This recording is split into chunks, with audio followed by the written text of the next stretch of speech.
Everyone, please take your seats again. The few in the front as well, the few in the back. I know. I love standing as well. That's what I do for a living, and I love it. But everyone else, let's enjoy those comfortable seats. Moving ahead to our next session. And having said that, I would like to now invite the facilitator, Warren LUK, CEO of Good Lab Hong Kong, and speaker Ada WONG, JP Deputy Chair of Social Enterprise Summit Hong Kong, founder and chairperson of Make a Difference Institute Hong Kong, to the stage. Warren and Ada, come join us on stage. Hey, how are you today? Good? Fantastic. Ada, come on up here. Please take a seat, whichever color you prefer, that's your seat. All right. Testing. There Thank we you go. so much. All good, all good. We'll wait for Ada and then pass over the stage. Now, just to let you know, we also have two speakers who are joining us online. We got Sunkyung HAN, founder and CEO of C South Korea, and Emily ONG, Deputy Executive Director of DesignSingapore Council, Singapore. Okay, with that, the stage is yours, online stage is yours. Please take it away. Let's learn about public innovation. Thank you, V. Thank you. Can we give them a big round of applause first? Thank you so much. I know we are all having a nice break, but let's get serious now once again to talk about something very important, I guess, for Hong Kong and for many Asian cities, public innovation. So once again, hello, ladies and gentlemen, our esteemed speakers, Ada, Sunkyung, and Emily, and guests online on Zoom. Hello there. My name is Warren LUK. I'm the CEO of Good Lab, a think and do tank for social innovation in Hong Kong. And I'm very pleased and it's my honor to be the moderator for these particular sessions. And once again, welcome all of you to the 2021 Social Enterprise Summit. And we are now in the second sessions of the summit, titled Public Innovation, Bridging the Gaps Between the People, Private, and Public Sectors. Now this morning, or afternoon, depending on where you are, we have an amazing lineup of speakers who are some of the most prominent and recognized social innovators from the public sector in Asia, in South Korea, in Singapore, and in Hong Kong. And they are, let me introduce them a little bit more again. Emily ONG, the Deputy Executive Director of DesignSingapore Council, Sunkyung HAN, the founder and CEO of C. from Seoul in South Korea, and next to me, Ada WONG, the Vice Chair of Social Enterprise Summit from Hong Kong. Let's give them another big round of applause, please. Thank you so much, everyone. Now, since 2020, our lives has changed. The ways in which we interact with each other have transformed. Whilst we've been very busy adapting to the new normal, it is without a doubt that there are still many countries and cities that are faced with increasingly complex social challenges. We are trying different ways to resolve those challenges, but the difficulty of resolving them is further aggravated by polarization, by misinformation, and sometimes people's distrust in institutions and leaders. However, things may not be as gloomy as it seems in some parts of Asia. We have witnessed the emergence of many social innovation and cross-sector partnerships happening around Asia. And they have effectively become the bridges to connect people, connect businesses and the government to foster the co-creation of many novel solutions to community issues. And also underpinned by a shared vision between the individuals and organizations across sectors. So that's very interesting.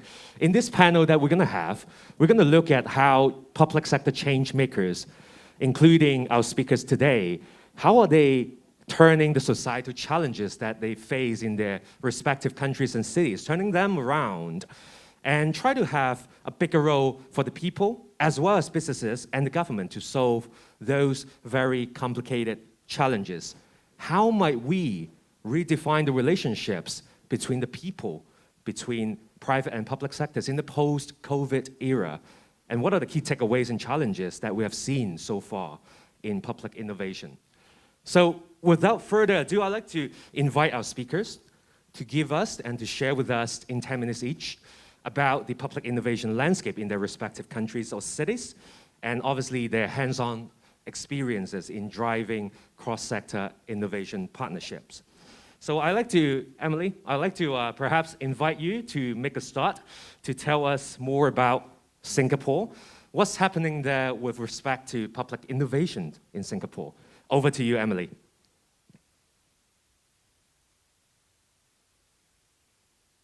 Emily, I think somebody's on mute. Hi, can you say hi? We only hear some very nice music on our side, but not your wonderful voice. I see that you're laughing. So we couldn't hear you yet. I don't know whether it's Sunkyung, are you able to hear Emily? Yes, I can hear Emily very clearly. And I can hear you as well. We're not just able to hear Emily. Can you say some words, Emily? Say hello to our audience. Can you say some words, Emily, please? Already saying some words. Yes, you're back. Can we give them a round of applause again, Emily? We can finally hear you. Great. Hey. Thank you. Over to you. 早晨，大家好。A very big hello from Singapore. I miss Hong Kong so much, so much. I just came back from Hong Kong actually after spending 2 years studying at Hong Kong Poly U. I just came back to Singapore in August. So a very good morning to all of you. So maybe I could share my slides right now. My colleague Ming is going to help me. Ming, can you do that?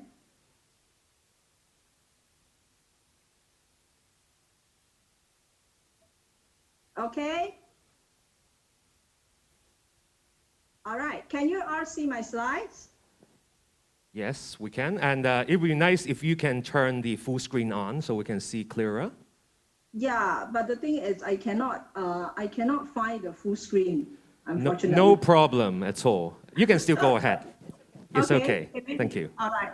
Okay. Okay. So a very big hello to all of you. So just a little bit of introduction about myself. My name is Emily. I'm the Deputy Executive Director of the DesignSingapore Council. I lead the various programs and the corporate teams in the developing policies and strategies to implement the recommendations under our Design 2025 Master Plan. I'm joined DesignSingapore in 2016 with extensive experience in the private and public sector across different disciplines in infocom, media design, and the arts and heritage. Okay. So what is design and who are we at the DesignSingapore Council? We are a national agency for design, and we are part of the Singapore government under the Economic Development Board. So our vision, right, is for Singapore to be an innovation-driven economy and a lovable city by design by 2025. Our mission is to develop the design sector to help Singapore use design for innovation and growth and to make life better through design. So a little bit about our history as well as our journey. So it all started off in 2002, right? There was this National Economic Review whereby it established that the creative industries were important for the Singapore's next phase of development. And so in 2003, we set up the DesignSingapore Council under the Ministry of Information and the Arts. And then in 2013, we moved into our home base at the National Design Centre. In 2015, I'm very happy that we lobbied and got ourselves designated as the UNESCO Creative City of Design, right? And in 2019, we were transferred from the Ministry of Comms and Information to the Economic Development Board. And that's a huge milestone for us because it signifies the importance of design as a very important enabler for the Singapore economy. Okay, so I think I should launch into my sharing proper. How do I define public innovation?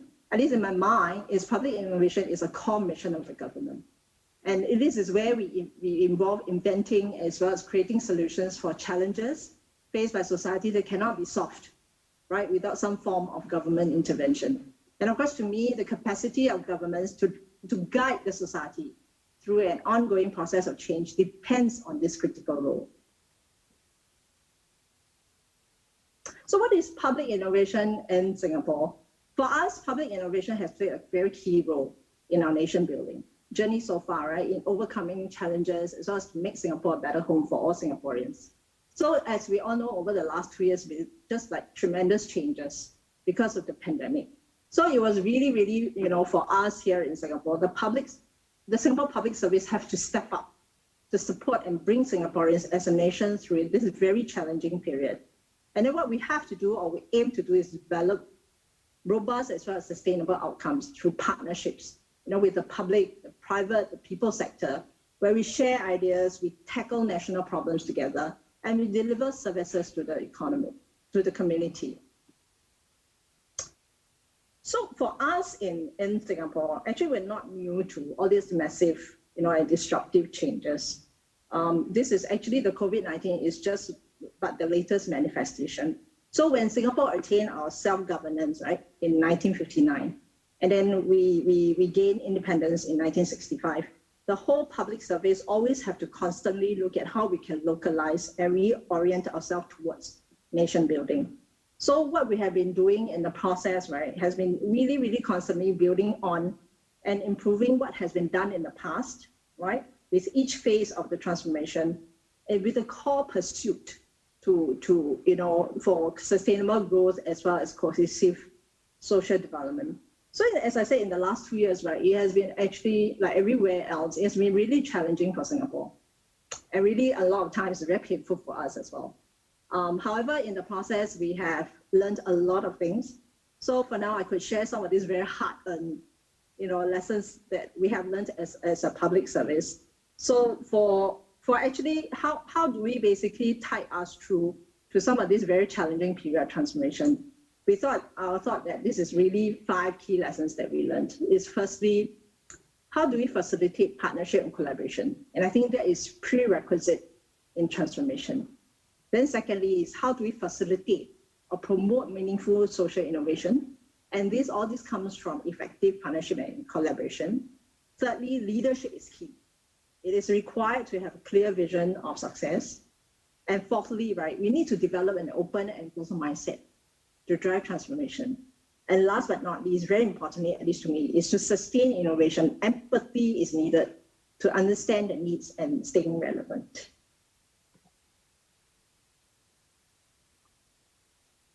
Okay.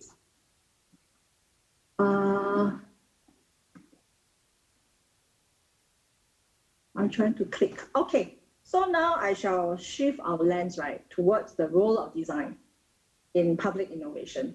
And this is really one of my favorite quotes. Now, this is what my Prime Minister has to say. Design is a core element of our nation building. Singapore is a nation by design. Nothing we have today is natural or happen by itself. Now, as a first world country, design thinking is critical for us to transform Singapore again and to stay an outstanding city in the world. So there are many policies which can benefit from design thinking, right? Whether it's from healthcare, education, CPF, national service, or even our political system. So how do we define design? Design is actually more than creating products and services. It can be applied to systems, procedures, policies, and even customer experience, right? Thinking like a designer brings together what we call, what is desirable, what is visible, and what is viable.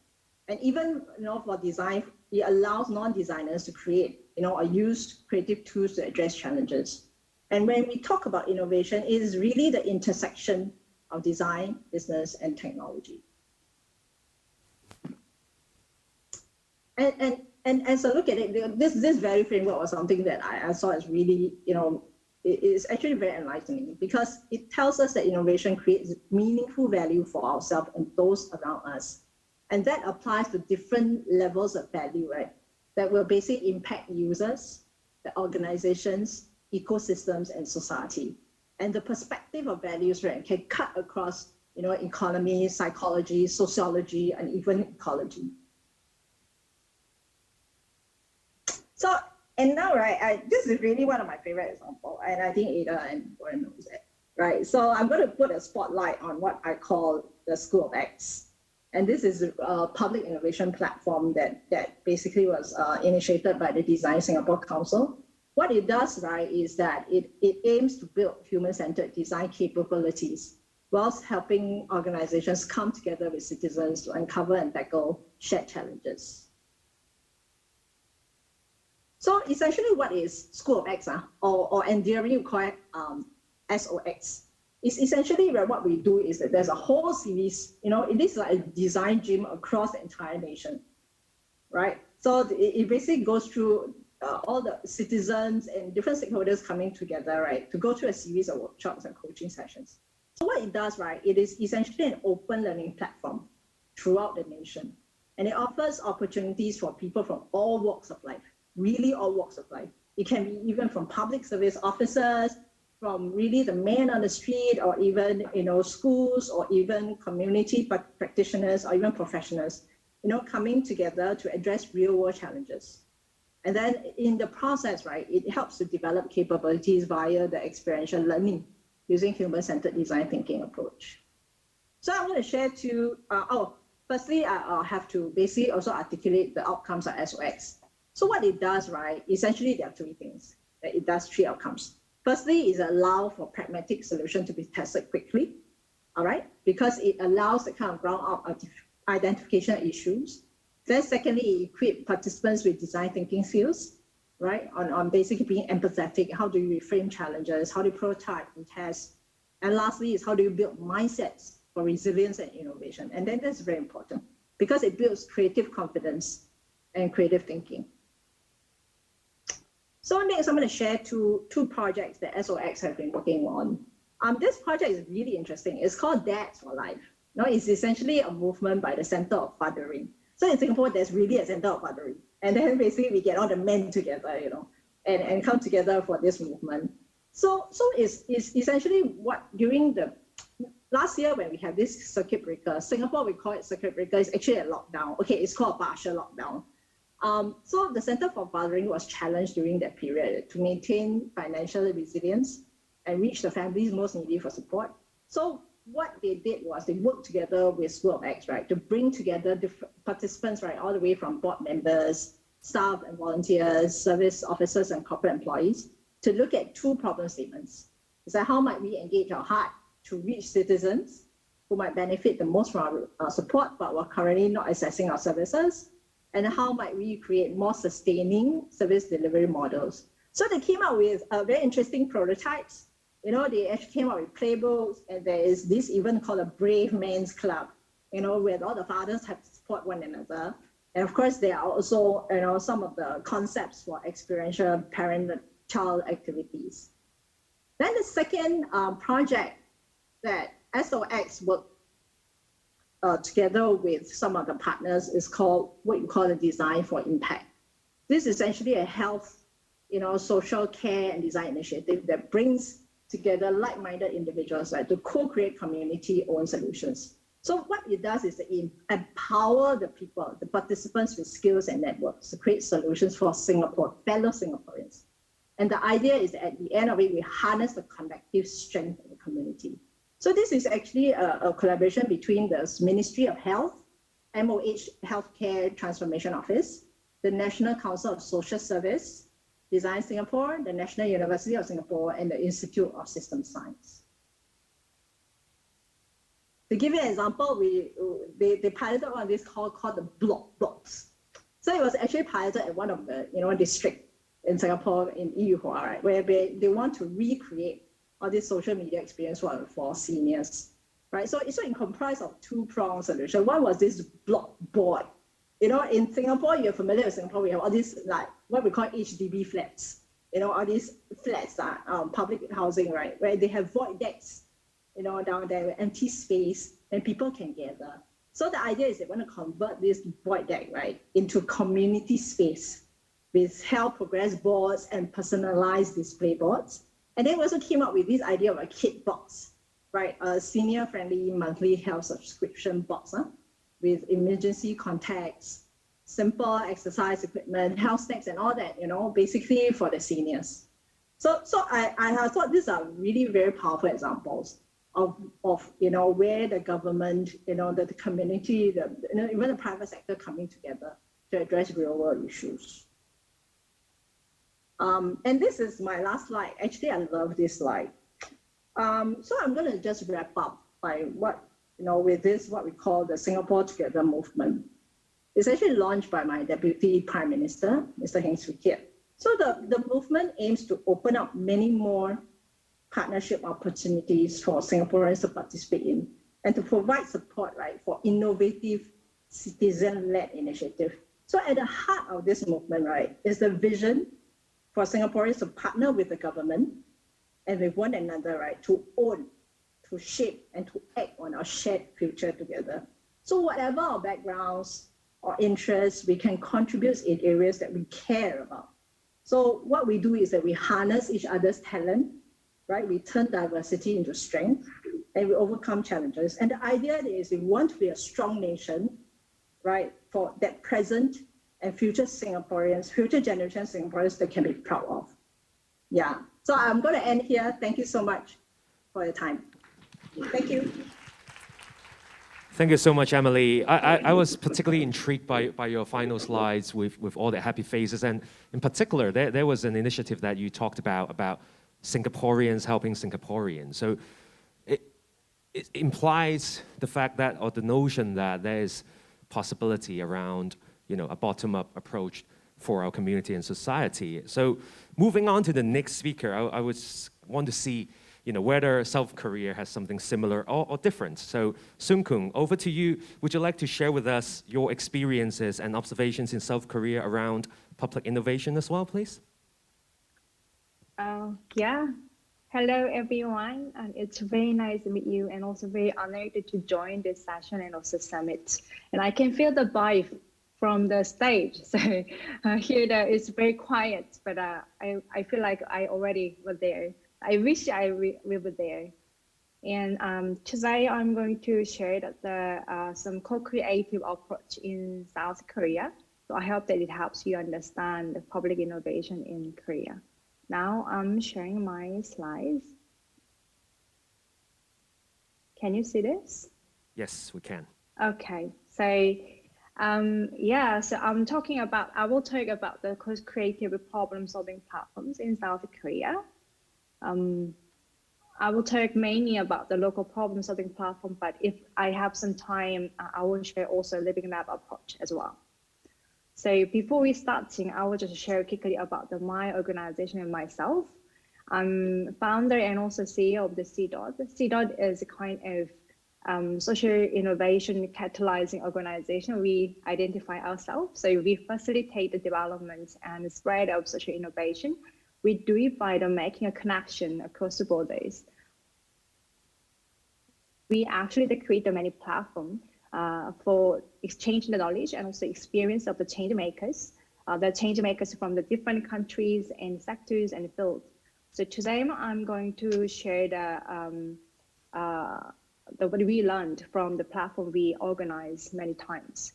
So this is a kind of 10 years landscape public innovation in South Korea, I would say, when we have more policy and also public service perspective. So from early 2000, we say this is time for the citizen participation. So at the time, the public sector recognized the citizen as a user of the public service. So they create many space online and offline where the citizen to participate, to share their ideas and offer their opinion. So based on that, actually the policy making process also changed a lot. And also from 2010, I would say it was more like an exploration and also development stage. So at the time, there is many methodology and also approaches were introduced in our society,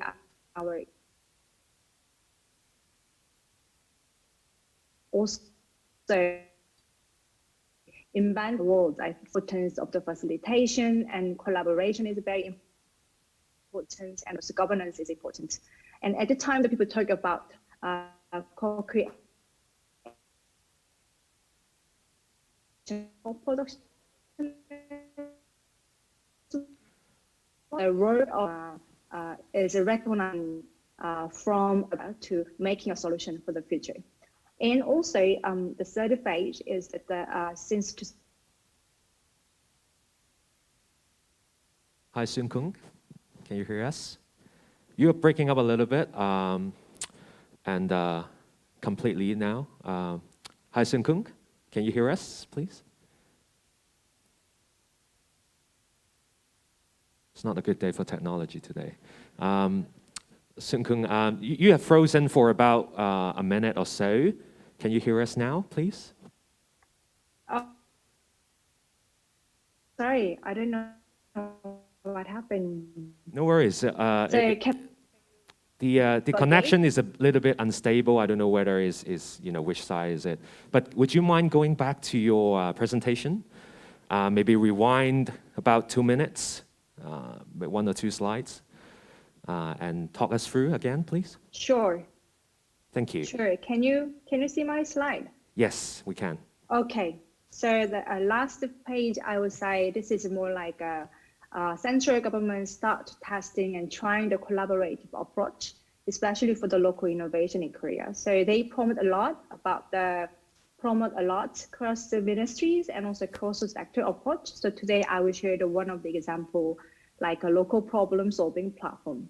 So this platform is a collaborative platform and also open platform, so where the citizen can identify local problem by themselves, and also the various agents like a local government, public institutions, and also other stakeholders can join and also work out together. And it was actually started by the Ministry of the Interior and Safety in 2018, and they started officially with the 6 cities, which means the 6 platforms in 2019, and this year it became the 10 platforms and also more than 600 organizations actually in the platform and also active. And this is some few numbers. So I already said that 10 cities already participate and more than 600 organizations participating, which means actually you can find more than 50 or 60 organizations is active in one platform. And by 2023, it will be nationwide spreading out. If you are looking at this year, and already 970 agenda was submitted, and also 112 agenda were implemented in the field. So this is a structure is a very important, I think. So this is citizen-led approach, and citizen actually starting joining this process from the beginning. And then in this platform, the organization from different sectors and fields join to support the whole process. So from that, actually, they could create a local focused solution with the local resources. And also it can offer some chance for the citizen and also organization who join this platform can have a chance to be empowered and also build their capacity very highly. And this is a process. This is a very simple social innovation process, I say. So first stage is like a local residents community identify their problem by themselves. Here, they have a lot of chance for the open discussion and also workshop and brainstorming, etc. And then they have second phase. They actually have intensive discussions. Here, all the stakeholders actually join to select the agenda, which can be solved in the problem-solving process. And as a second stage, the agenda will be implemented. And here, there is a many workshop and methodology and approach were adapted.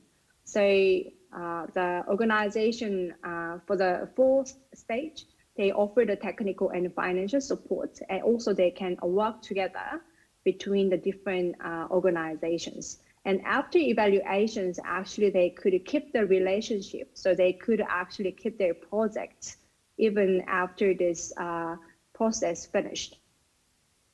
So I will share the 2 cases before the COVID-19 and also under COVID-19. This is the cases from the Gwangju, so which is located in the southern part of the Korea. So the project name is a Sweet Co-Living Project.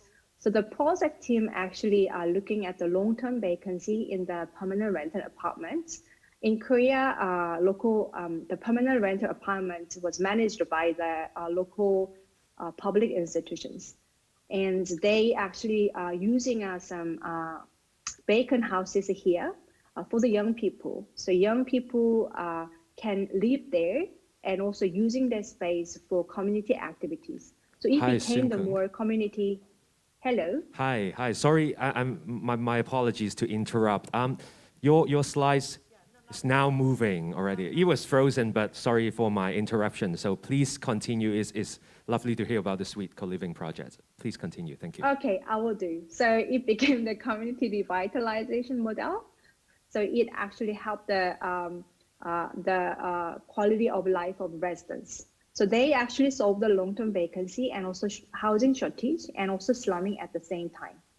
So in this slide, you can see who actually joined this platform to support this whole process. So you can see local public institutions like Gwangju Urban Regeneration Community Center and also City Corporation.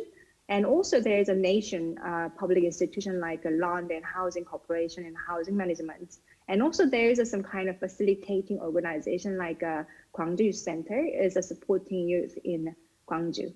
So another case I want to share is under the COVID-19. So everybody got through this process, I think. So under the COVID-19, school and kindergarten are closed. So the children should stay at home. So parents stay at home for work and also for offering the care. So it was a big burden to the parents, especially for the mother. So the Chungnam working group in Gangjin, thinking about how they can support the parents for this issue. So they actually using the vacant space in apartment complex, and they offer 3 hours childcare service to the resident people in that local areas. And also they offer some job training opportunity for the women who experience a career interruption. So they also have the job creation as well. So it was actually almost finished the process, and then the local corporation offers so many playing grounds, facility, and also find out how they can keep supporting this project. And so Living Lab approach, I think that everybody knows about the Living Lab approach here because it is international movement. In Korea, from the public sector perspective, actually the many ministry already take this Living Lab as innovation approach for the problem solving. So one of the project is called the problem solving with the empathy of the residents. It was a cooperation between Ministry of Science and Technology and Ministry of Interior Safety, which is very rare. It's happening in Korea for the problem solving, especially for the local innovations. So this is a kind of landscape in Korea. So as you can see, that all sectors actually join this movement. They create already some kind of their own network to promote this movement. So this is a kind of 5 key elements. It was already adopted by the ministry, I would say. So the process is very simple, but here the more impressive one is actually the researcher and citizen meet at the first stage. They become the team. So they actually shared their expertise and also experience and needs. And then from that point, they actually create the solution and develop it and then tested it. And then the outcome can be applied to the local community. They can diffuse the solution across the nation. So this is my last slide. I think this kind of the collaborative and also co-creative platform approach is very impressive and also very new in Korea. So it was a very citizen and residents-led approach. And also, as you can see, this is very much the multi-stakeholder platform. So we can mobilize technology and resource to support this kind of whole process and approach. So I hope that this somehow help the public institutions and civic sectors and different sectors can change their mindset, also their behaviors for the more collaborative. But I also need to share some further questions for the next steps. First one is that we need to think about new citizens, new residents continue to emerge in the process. And also, this is a very multi-stakeholder platform, but if you looking at the resource flow, it was very much government-led. So we have to think about this government-led initiative and resource really support for strengthening the citizen capacity. And also we have to continue the innovation in the process of finding and solving the problem. And the last message I want to share is that this whole framework creation and also platform it's not just a one-time technical approach. It have to be shift to the culture movement, which means from the point we have to change our behavior perspective, etc. So I love to talk a little bit more about, also discuss how we can find a way to shift to the culture movement. So this is what I prepared for today's presentation. So thank you. Thank you so much, Sunkyung. It's great to see that in South Korea, you mentioned about people identifying the problems for themselves and they start to solve it. And let's discuss a little bit more about that in our panel discussion later on. But before we jump into the panel discussion, I'd like to invite Ada, our home base. Ada, please tell us more about Hong Kong. What examples do you see in public innovation in Hong Kong? Thank you, Warren. I wonder whether, the camera people would be okay if I stand, because I don't want to have any technological problems. I think by standing, I think it is better. Right, public innovation in Hong Kong, we're at the early stages. I think Singapore has been doing wonderful work. The School of X is something that I would really like to see in the new civil service college. Because the School of X is actually a cross-sector participation, inviting citizens and people from all walks of life to join the government in solving problems. I think this is something that I do look forward to. But in the next short 10 minutes, I will walk you through, what I can see from my lens as the Vice Chair of Social Enterprise Summit, and also as the founder of Good Lab, of Make a Difference Institute, and also Innovators. All of them are intermediaries doing a lot of the connecting work with different sectors. So here we go. When I was preparing the slides, I think, did we have any fantastic kind of public innovation in the last 10 years? I would say definitely. I see social housing, transitional housing, as one big success in providing temporary homes for a lot of needy people who are living in the subdivided flats. And this idea actually came from Lightbeat, from a social innovation, from Light Homes, from Ricky Yu, who did a lot of small pilots to show the government that this really works. And so social housing has become a policy, and it is very human-centric. Another aspect, I think, is the SIE fund. You see an exhibition outside. The setting up of the SIE fund has enabled many people of all ages, in particular younger people, to have their new ideas being experimented. And I do hope that in the next 10 years we can see more of that. So these are the public innovations that have been successful. And recent developments, I see that there are more intermediaries being founded. For example, you might have heard of One Byte Social, you might have heard of Architecture Commons, you might have heard of the Hong Kong Arts Centre and the Hong Kong Design Centre supporting many programs. You can also see many government departments responding to our Chief Executive Carrie Lam's call to use to use design thinking as a user-centered approach to come up with new ideas in their work. So I will talk about very quickly, 4 interconnected areas that I see a lot of interesting things happening. They include public service and planning, public infrastructure, community building, and public finance. Okay, here we go. I won't have enough time to talk about all the examples in these very rich slides, which I must thank my colleagues for helping me to do. I see departments using design thinking and engaging citizens in new initiatives. For example, in doing this new app at the LCSD for booking of sports venues. This is actually done by Good Lab. Rediscovering public toilet. I like this very much, and I do look forward to the results. We all want cleaner and well-designed public toilets, don't we? We have been doing that with One Byte Social and the FAHD, and there was a parallel competition as well, and so hopefully we can see something. Now, I want to highlight the Healthy Street Lab as follows. The Healthy Street Lab is part of the social lab initiative of the Make a Difference Institute. And the Healthy Street Lab would like to see more walkability in the streets. First of all, it's a tri-sector kind of lab team. You see happy people in this photograph.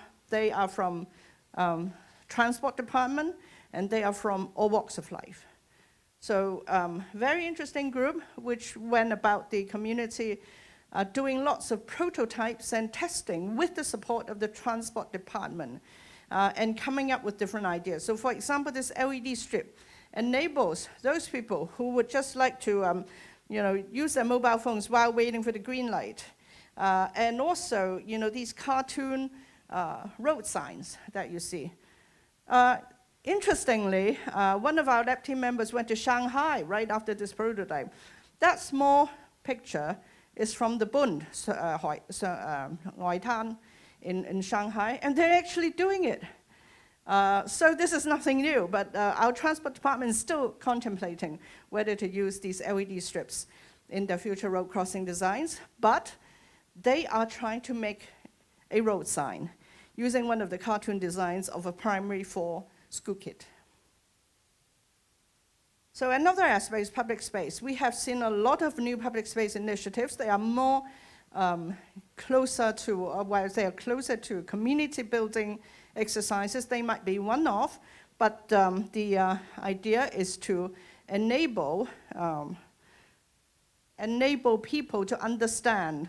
For example, this 路過北角灣 North Point, this initiative connects the old and the new in North Point and enhance residents' awareness of public space, and also involving artists to come up with artworks, very cute artworks, and installations in public spaces, so that there's a better sense of belonging for residents. The next area is public infrastructure. Here, the Good Lab has done a number of projects with the Drainage Services Department. Other people are doing the same thing, like Playwright in the Inclusivity Park in Tuen Mun. So I would like to highlight the DSD project in Yuen Long. So this is the famous Yuen Long Nullah. I think for all of you who have been to Yuen Long, you wouldn't miss it.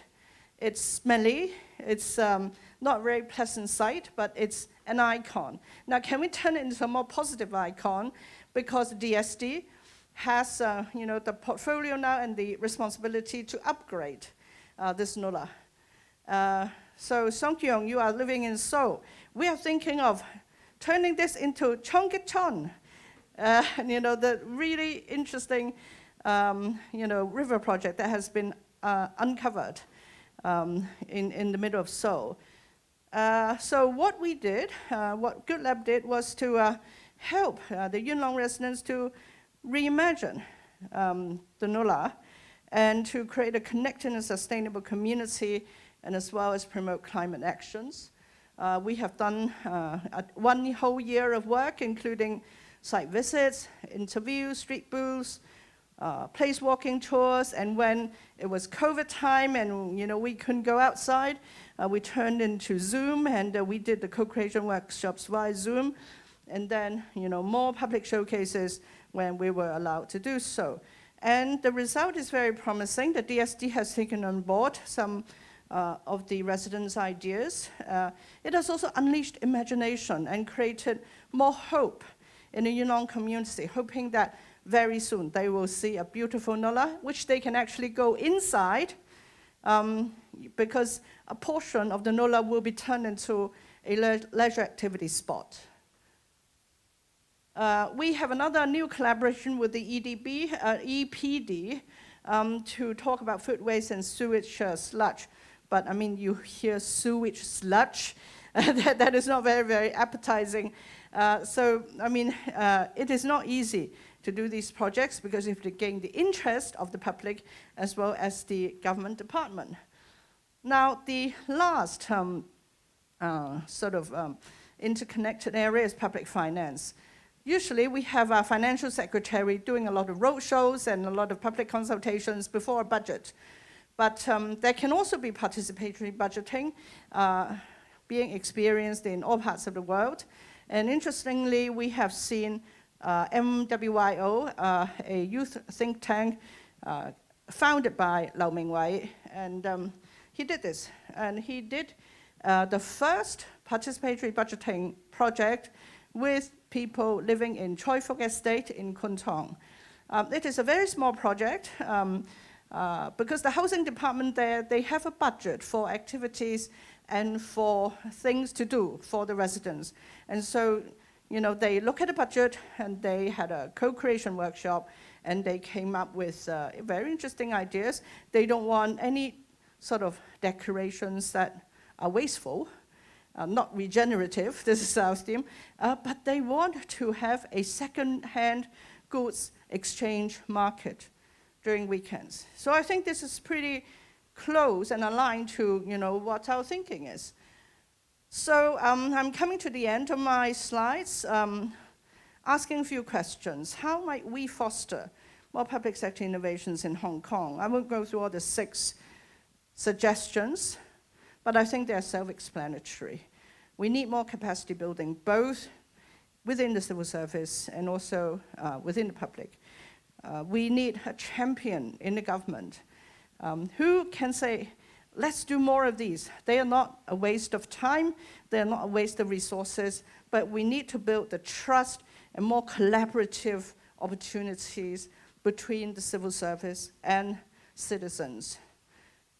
And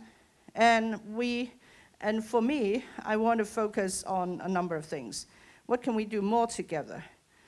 I hope that we can talk about the root of problems, spend more time on prototypes, experiments that are really worthy, and build trust between the government and the people, and not just to complete a project.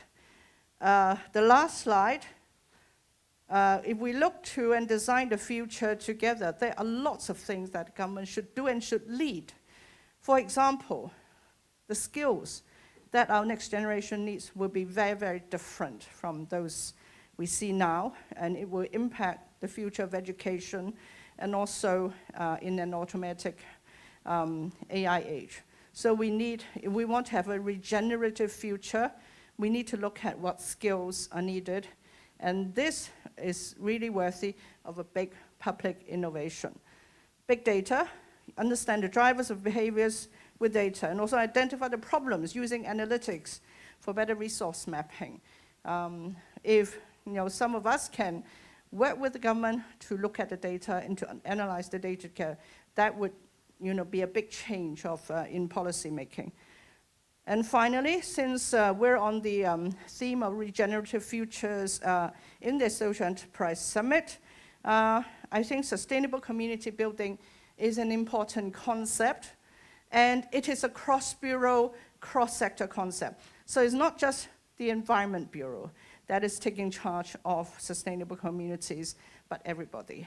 So let's have a bit more discussion together. Thank you very much. Thank you, Ada. And let's give our speakers a big round of applause. Thank you so much, Emily, Sunkyung, for your inspiring sharing. I'm sure our audience would love to kind of learn more about the specifics and perhaps follow your footsteps as well. So now, here's an important question to kickstart our panel discussions. I know I've prepared a lot of questions, but I guess if you are online or if you're here, start thinking about the questions. I'm going to ask one question first, and then I will start kind of open discussion to the floor. My very first question is, we mentioned about leadership, we mentioned about bottom-up. What are the critical success factors in building effective partnerships between the people, the private and public sectors? And more importantly, who should be taking the lead? Now, from Emily's presentation, you talked about leadership. So I'd like to start with you first, because Singapore is presumably a comparatively large government there. Who should be taking the lead? Is that the government in Singapore or somebody else? Emily, would you give us some insights about this? Okay, can you hear me, Warren? Yes, we can. Okay, good. How should I answer this question? It's from my personal perspective. The thing is, I think if you know Singapore very well, for those of you who know Singapore, our model is quite different from a lot of countries in the world. we are, I should say that we can say that we are pretty top down. Yeah, a lot of the decisions and a lot of the initiatives are usually initiated by the government. So leadership, so it basically for the government takes a lot of leadership in many other initiatives. And you talk about what would make it work. If you ask me, it's about trust, right? The trust between the government and the citizens, I think that plays a very huge role. So in a sense, in the last 2 years, we have been battling this pandemic. A lot of times the Singaporeans look towards the government, right, to point to them, where should we go?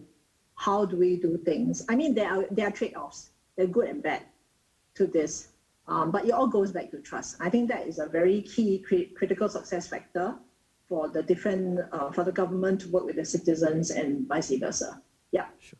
Would you mind just to follow up on your kind of quick response just now? You talk about there are goods and bads. Would you elaborate a little bit more about what the goods could be and what the bads might be that we can learn from? So I think from my personal experience and of course growing up in Singapore, it's actually quite easy, or rather for me as a policy maker as well, it's actually not difficult to implement policy in Singapore.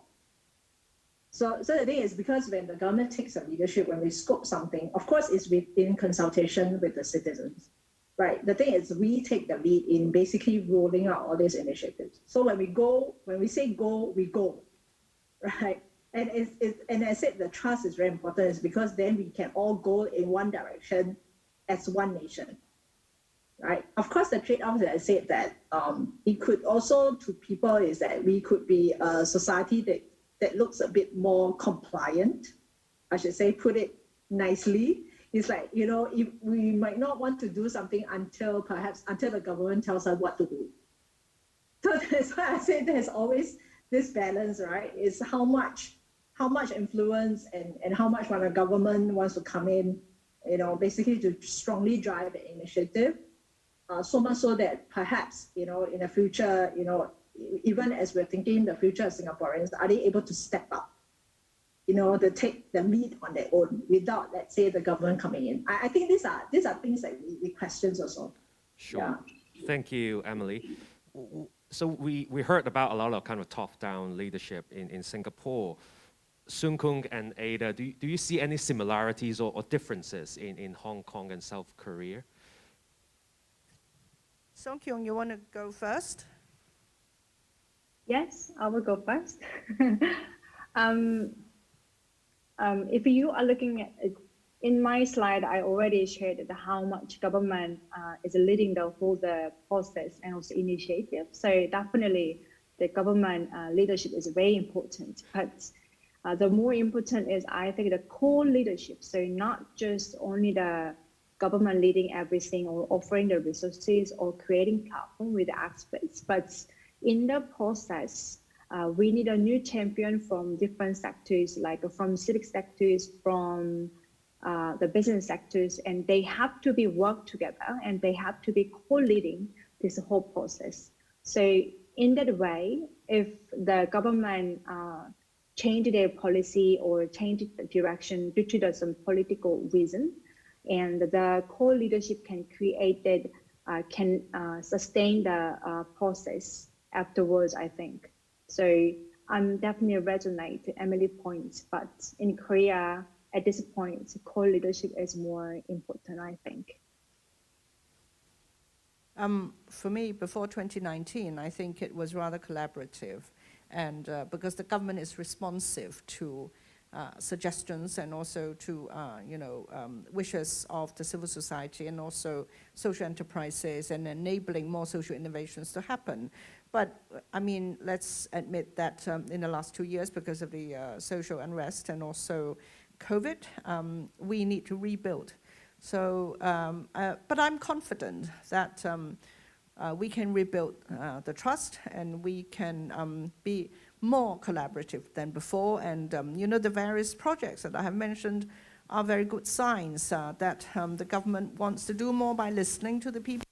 And we have more intermediaries and we have more people who would like to respond and to share their views very, very calmly and very rationally with government. So this should move forward.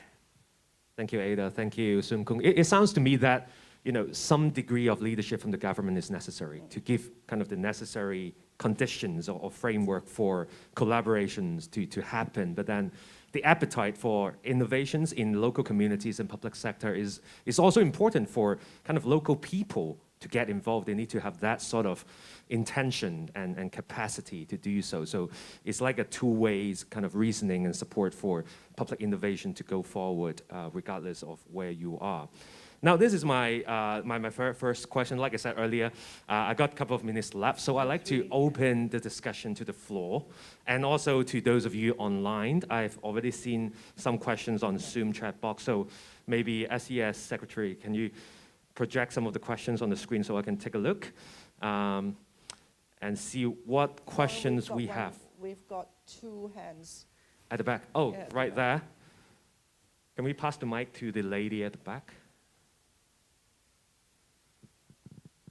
Hello. Oh, thank you so much for the sharing. Lots of insights from there.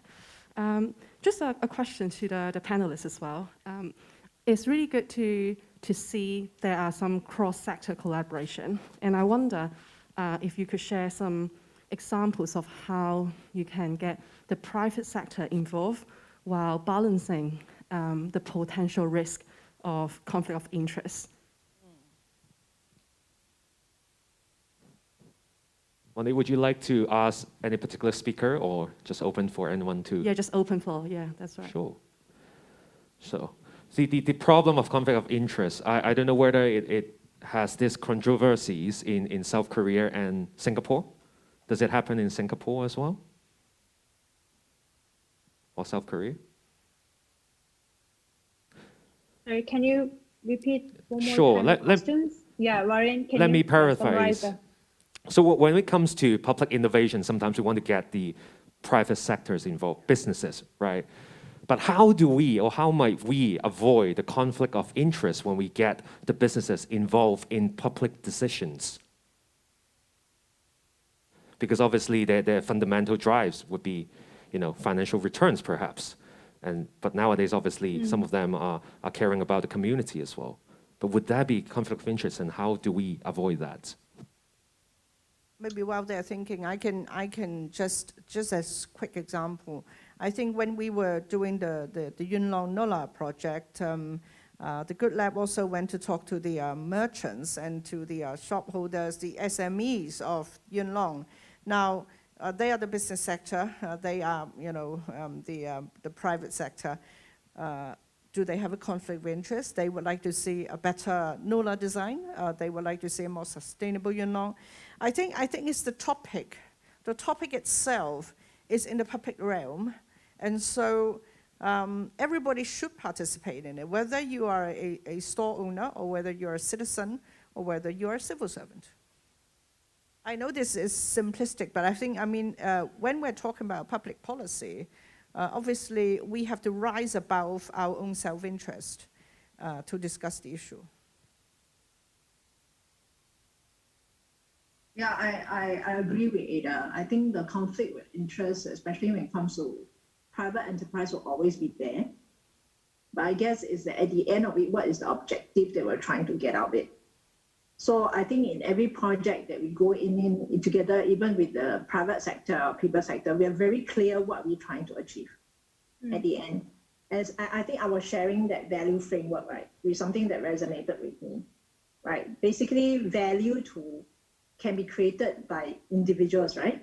To the individuals, they're at the organization level, at the ecosystem level, at society level. So at every project we go in, we just have to be very clear what level we're bringing to a table, what value we're bringing to the table. So I think for us, right, we do have a lot of this tripartite kind of relationship. It has been very healthy relationship over the years. Yeah, so when the government drives a project, it's very, very clear that this is a national project. We're coming in not just as an individual or an enterprise with a profit-making mindset, right? It's really for a national outcome. And that is set out very clearly right from the beginning. Sure, thank you. In Korea, in Korea, just to add one thing is, it is a very hot topic at this moment in Korea. So because in Korea, when we develop the land and also housing, definitely the private sectors join us.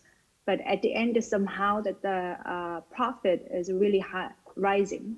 So somehow that the profit and interest not shared commonly equally, but somehow the private sectors can get higher the profits. So that is a really hot topic in Korea. But I think as Ada and also Emily mentioned, the conflict is all the time there. But I think that the agreement at the beginning, how we can value and also benefit can be shared for public is very important. But case by case, we don't know sometimes what happened at the end. So still the kind of the hot discussion should stay there. But I think we have to keep discussion what kind of agreement is the best for every sectors, especially for people, I think. So I think it's really important part. Yeah. Thank Very you so interesting much. question. Thank you. Yeah, the key message I got here is that, as you know, when we set up certain projects or initiatives, as long as we have a framework that articulates the common goal between businesses, government, and the communities, then perhaps there's a way forward for win-win situations where we can all get values from that particular project and initiatives. So thank you. Any more questions from the floor in front of me or online? There are a few great statements online on Zoom from various participants. And here you go. We have another questions. Thank you. Thank Thanks, you. Ada, and all the other speakers here. I think we're talking about collaboration. We all understand that having a common objective and framework is so important to guide you along the journey. Yet, as we all do this, we know when you're going into the implementation, there are lots of nitty-gritty and lots of challenges and difficulties, even though we have a common goal. Okay, let's face it. And I know Good Lab and the other speakers has been very experienced on that. I really want to hear, some sharing with us, some guiding principle or successful case that as you implement into a project, a collaborative projects, that when you see we have a common goal, we have the trust, but as the trust eventually decline and as the frustrations and disappointment emerge, and the conflicts of interest also floating up. So what are the key skills or mindset that you could share with us so that we could weather through all these difficulties? We all sitting here looking for collaborative opportunities. So let me paraphrase quickly. When there is increasing frustrations, when there is declining trust in the collaborative relationships, how can we create the conditions or the drivers to keep up the optimism that all the parties involved are still going towards the common goal that we have set out at the beginning of the project? Ada, Emily, Sunkyung, would you like to comment on that? How might we keep up with the optimism? I know that this session is overrunning, and you can only have a very short lunch break before the next session in 1:30. Yeah. So if the two speakers don't really have anything to say, I would say very, very quickly, we really need to have hope, and we really need to try hard to be resilient. Hong Kong has had the good fortune of having a lot of resources. And so when people are unhappy, they oppose, and they will say, we oppose, we want to knock this down. But I think when we build, 唔係淨係破，係要立。I think we know how to block something, we know how to oppose to something, but we don't know how to collaborate to rebuild. And it takes a lot of resilience, it takes a lot of trial and error, it takes a lot of experimentation to find a solution, and it will never be a perfect solution. But if we don't even want to try, then what is our future going to be? That's it. Thank you, Ada. Let's give our speakers a big round of applause. Apologies that we don't get to go through all the questions we have, but if you are interested in what Emily, Sunkyung, and Ada are doing, go visit their websites, get in touch with them personally to get more information. I guess that's the whole point of this session, to give you a taste of what's happening in terms of public innovations across different parts of Asia. So thank you once again to our audiences for your participation, for your great engagement this morning. I personally hope you have a wonderful time for the rest of Social Enterprise Summit this year, and I will see you around. Hope you have enjoyed the session as much as I did. Thank you so much, everyone. Have a good day. All right. Thank you very much, everyone, for participating. One more time for Ada, Warren, Sunkyung, and Emily as well.